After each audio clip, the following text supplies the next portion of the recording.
Today we're talking with Assistant Commissioner Gail Finkel, who leads one of the most important divisions in TDOC, the Rehabilitative Services Division. And AC Finkel, your team plays a vital role in helping prepare inmates to return home in better shape than when they first came to us.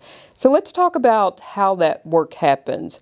With education, what is the educational level typically of inmates when they first come into our system? Most inmates enter prison with about a 6th grade education level. If we're lucky, 9th grade reading. Wow. So what does your team do to improve those levels? We always start out with adult basic education, and we try to meet the individual where they're at. So math, science, social studies, reading, those are important core foundational skills or academics. And then we'll allow them to go into a vocational trade because sometimes people need more of the practical application hands-on as a better way of learning.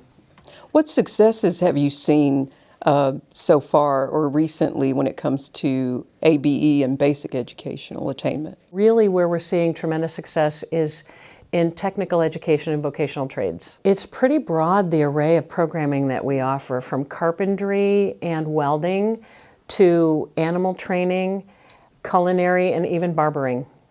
Yeah, it's a pretty broad range. 2.5 years ago, we had about 16 TCAP programs across the state. I'm really excited to report that we now have 33, with 2 new ones on the horizon that represent brand new employable skills that we had not trained for previously, which is industrial maintenance.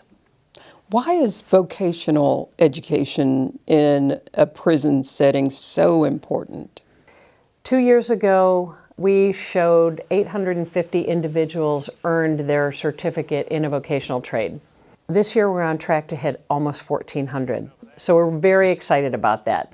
Last fiscal year, by the end of June, there were 1,900 certificates, diplomas, or degrees earned across the state in 1 year.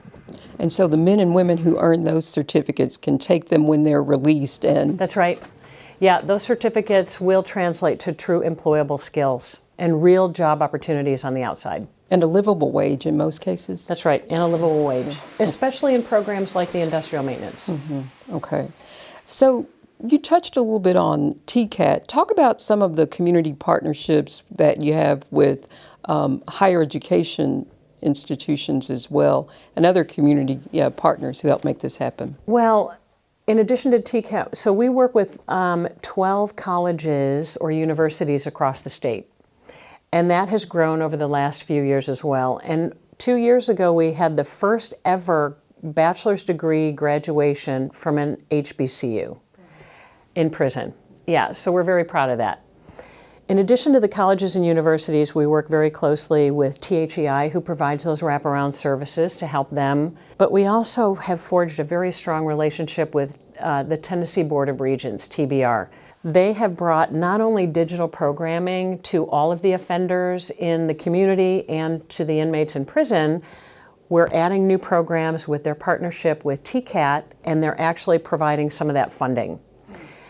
We're hoping that by fall, TBR will create 3 mobile learning centers, 1 per grand region, and we hope by the fall that we'll be working with them to turn up new programs across the state.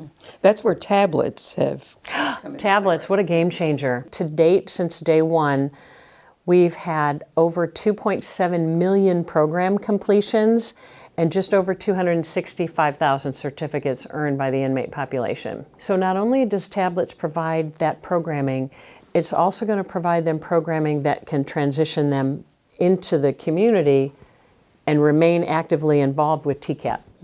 This is really life-changing work you're doing. It is life-changing. Across the state, we have teachers, principals, counselors.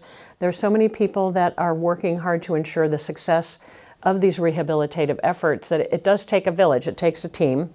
We have to show them that these are transferable skills that really lead to gainful employment when they get out.